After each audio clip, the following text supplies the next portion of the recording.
All right.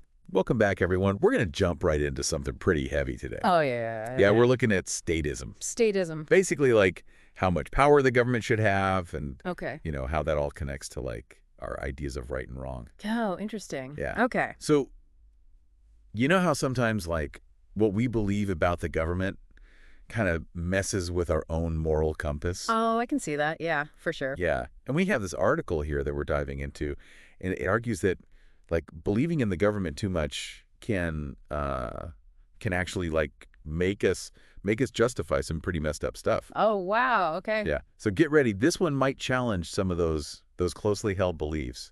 You ready? I'm ready. Let's do it. Hit me. Okay. So this article starts out strong. It gives like these real world examples that I think like a lot of people can relate to, right? Okay. So like think about someone who's like super passionate about gun control. They really like want to make the world safer. But to make those gun control laws happen, you often need, well, more guns. Yeah. I mean, you need people with guns to enforce it. Right. So it's kind of like a contradiction, isn't it? Like wanting peace, but then using force to get it. Yeah, that's a good point. That's like it's funny because it's like a central kind of problem, right? It's like the central problem of politics, the central problem of how we like live together. Because, if everybody was an angel, we wouldn't need any of this stuff. You know what I mean? Right. Like if everybody just like, did the right thing all the time, there would be no crime. We wouldn't need police. We wouldn't need laws, really, I guess. Exactly. But the problem is, of course, like, everybody's not an angel, right? So then the question is like, how do we live together in a way where, people are safe and they feel like, they can go about their business and live a good life without, being afraid of getting their stuff stolen or, people, attacking them or, having them. Right. So that's always the question. And this is like sort of a classic example of that problem. Yeah. And it's not just about gun control, right? The article talks about how, like, this applies to other areas too, like immigration and border security. Oh, interesting. Some people they're fine with, like, using force to keep people out. Yeah. Even if those people, are just looking for a better life. Yeah. Yeah, that's tricky, right? Because on the one hand, like, you want to have a country, right? You want to be able to say, like, this is our country and these are the rules. Right. But on the other hand, it's like, if somebody's, really struggling and they're just trying to make a better life for themselves or their family. Yeah. It's kind of hard to say, like, no, you absolutely can't come here. I mean, I think it's a tough question, right? Yeah. And that brings up like this bigger point about, are we compartmentalizing? Do we have one set of morals for ourselves? Right. And then a totally different one for the government? Right. Right. Like, is it okay if the government does things that we as individuals would never do? Yeah. And this is what I think is so fascinating about, political psychology or the psychology of like how people think about politics. Yeah. Is that there is this tendency, I think, to kind of want to see things in black and white, right? Like we want the good guys to be all good and the bad guys to be all bad. And, we want to believe that our side is the good side and that we're doing the right thing.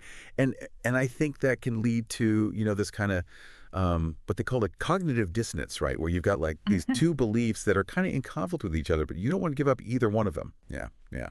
And the article actually digs into like why we do this, right? To suggest that like one reason might be that we're trying to like avoid thinking about the not so pretty side of law enforcement, like we focus on the good stuff that we want the law to achieve. Yeah. Like less crime or, a safer border. But we kind of like gloss over the messy parts, like how those laws are actually enforced, Yeah. Yeah. Because, I mean, at the end of the day, like a law is just a piece of paper, right? Yeah. Like it doesn't actually do anything on its own. Exactly. You need people to enforce it. Yeah. And that means that like at some point, there's going to be like a police officer or a, border patrol agent or whoever who's going to have to like actually, put their hands on somebody and say like, you're not allowed to do this or you have to do this. And that can get messy. And so I think it's easy to kind of like, not want to think about that too much, right? Because it's kind of a bummer, It's like you don't want to think about the fact that like in order for us to have a society, like somebody's got to be the bad guy sometimes. Right. Somebody's got to be the one who's like actually, enforcing the rules. And Yeah. that's never going to be, pretty or easy. And it's so easy to just brush it off, too. Like, Yeah. we hear people say all the time, well, they should have just followed the law. Right. Right. As if that makes it okay, you know? Yeah, yeah. It's like as if like the fact that they broke the law like automatically means that like anything that happens to them is like justified, which is, obviously not true, right? I mean, Yeah. people break the law all the time, and Right. and most of the time, the punishment doesn't fit the crime. But I think it's easy to kind of like, you know, not want to think about those nuances, right? Because it's just easier to say like, well, they broke the law, therefore like whatever happened to them is their own fault. Yeah, it's easier to just, like, not deal with the moral gray areas. Right. So the article, it gives the example of, like, gun control again. Like, Yeah. yeah, the goal might be fewer guns on the streets, Right. but to get there, like, you might have to do some things that are kind of iffy, Sure. Like, what if you have to, like, force your way into people's homes? Or, like, what if there's, like, an armed confrontation? Those are things that, like, a lot of people would say are wrong in any other situation. Right, right. And that's where, like, the rubber meets the road, right?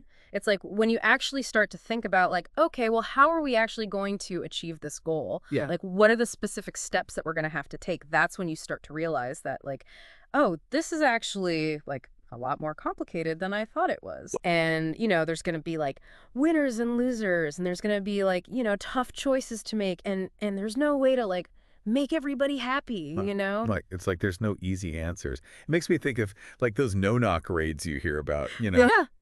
where the police, like, burst into someone's house without warning. Right. And it can go so wrong so quickly. Oh yeah, absolutely. And I think, those are the kinds of things that like really force us to confront, the potential for violence that's inherent in, law enforcement. Yeah. Because I mean, the police are authorized to use force, right? I mean, that's part of their job. Right. But it's a very dangerous power, and it needs to be used very carefully. And I think, unfortunately there are cases where it's not used carefully, and people end up getting hurt or killed. Yeah. So with all this, like, moral gray area, how do we just, like, ignore it? Like, how do we not see it? Well, I think that's where, psychology comes in, right? Yeah. Erical talks about, like, cognitive dissonance and how our brains just, like, don't like to hold two conflicting beliefs at the same time. Yeah. It's just too uncomfortable. So we find ways to, like, rationalize it, right? Yeah. We come up with excuses. We blame the victim. We just straight up deny that anything bad is happening. Right. Like, if we support a certain government policy, Right. but then, like, the actual way that that policy is enforced is, like, really messed up, we don't want to admit that we were wrong. Right.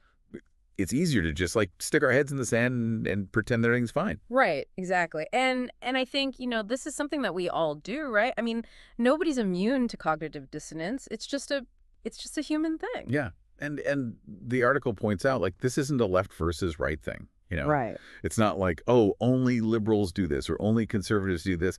It's like everybody does it. Right. Yeah, absolutely. I think it's really easy to see how both sides can fall into this trap. Yeah, it's like they're reading from the same playbook, just on Yeah. different pages, right? Exactly. Like, liberals might be all about big government programs because they want to help people, right? Right, right. But then they kind of ignore the fact that, like, to fund those programs, you need to take money from people, sometimes against their will, right? Right, right. Through taxes. Through taxes. Yeah. And conservatives, like, they love to talk about, a strong military keeping us safe. Right. But then they don't always want to think about, like, the cost of that, The fact that, like, sometimes that means going to war and people get hurt. Right. And the fact that, having a strong military can actually make us less safe in some ways, right? Because it can make us more likely to get involved in conflicts that we don't need to be involved in. Exactly. Exactly. It's so complicated. But, like, the main takeaway here, I think, is that no matter what side you're on, you have to be honest about the fact that any government action, no matter how good the intention is, like, at its core, it relies on force, right? Right, exactly. Because the government, at the end of the day, is the only entity that's allowed to legally use force. Right. And so anytime the government's doing something, it's ultimately backed up by the threat of force. And that's a big deal. It's not something that we should just ignore. Right. And And I think that's the author's call to action here, right? It's like, be aware of this. Think about it critically. Yeah. And don't just blindly accept, whatever the government's doing or whatever your, political party is saying. Like, actually think about, like, what are the consequences of these actions? Yeah, like what are the moral implications of all of this? And it makes you wonder, like, where do we go from here? Yeah. Like, if every single government action has this, like, built-in element of coercion, how should we even try to solve problems in society? Right. Should we always prioritize individual freedom, even if it means accepting that there might be more risk? Or, like, is collective security so important that we have to, like, give up some of our individual freedoms to achieve it? I don't know. Yeah. What do you think? That's a tough question. Yeah. I think it's a question that we're going to be grappling with for a long time. Yeah. I don't think there are any easy answers. That's for sure. Well, thanks for joining us on this deep dive today. This has been a really, like, mind-bending conversation. Absolutely, yeah. And for everyone listening, like, this isn't the end of the conversation, right? Like, keep thinking about these questions. Keep talking about them. Keep challenging yourself. And, yeah, we'll see you next time for another deep dive. Yeah, see you next time. All right, see ya.